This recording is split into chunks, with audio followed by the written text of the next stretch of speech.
hoje nós vamos falar sobre um trecho de O Livro dos Espíritos na parte Prolegômenos, que significa prefácio, uma noção introdutória ou princípios da obra.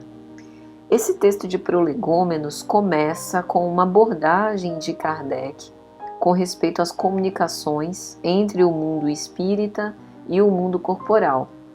E logo depois desse introito nos Prolegômenos, Kardec vai dizer que entre os ensinamentos, que foram dados, ele reúne os termos que os espíritos que o assessoravam na codificação o deram por escrito, por intermédio de vários médiuns.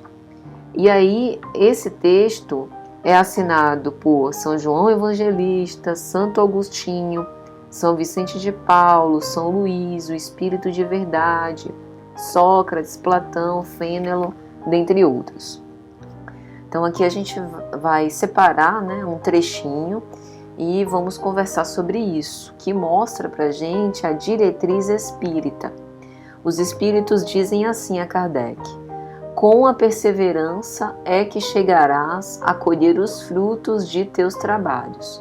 O prazer que experimentarás vendo a doutrina propagar-se bem compreendida será uma recompensa, cujo valor integral conhecerás, talvez mais no futuro do que no presente.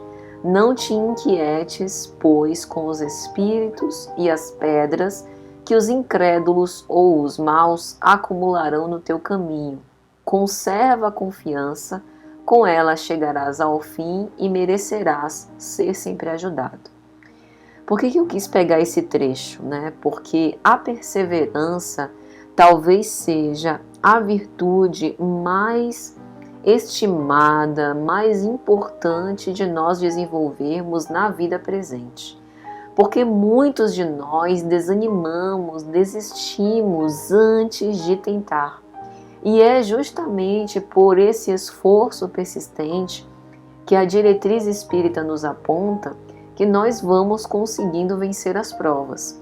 Por vezes, a gente às vezes tem uma presunção de que pelo fato da gente ser bem intencionado, todos os caminhos deveriam se abrir e a gente deveria enfrentar as situações sem dificuldades.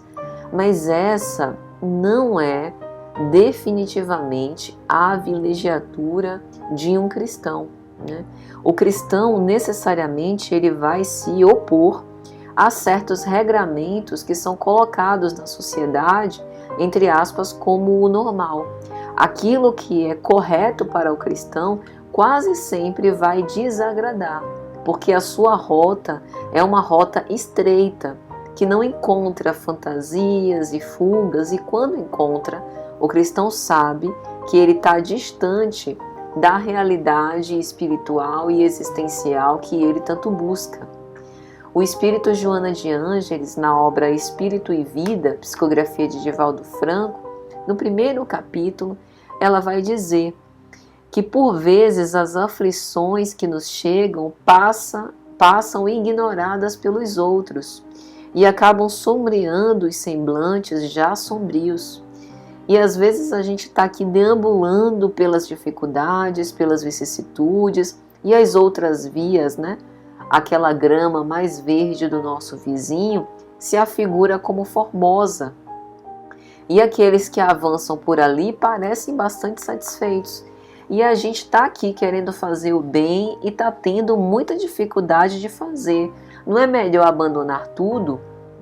E aí Joana faz uma admoestação bastante enfática: não te enganes, porque isso que parece uma seara luminosa é na verdade um artifício para que a gente possa ter, digamos assim, uma fuga ao desprazer, mas que em realidade a imortalidade da alma nos vai mostrar o quanto que a porta estreita é de fato a porta mais segura, que dá acesso ao caminho mais seguro. E aí os espíritos falam também a Kardec nesse trecho que a gente leu sobre a não inquietação. Mesmo que hajam influências espirituais de espíritos encarnados ou desencarnados, tanto faz, que tentem nos dissuadir, nos enfraquecer em tempos como o que hoje nós atravessamos, né, da pandemia. Muitos temos sentido desânimo, né, assim, uma dificuldade muito grande de vencer as resistências, por vezes um desassossego, uma inquietação, uma angústia que a gente reconhece que não é nossa. De quem é? Das mentes que estão se associando conosco e dos pensamentos ansiosos que a gente está assimilando por conta do contexto, né, da psicosfera terrestre e do momento que a gente está atravessando.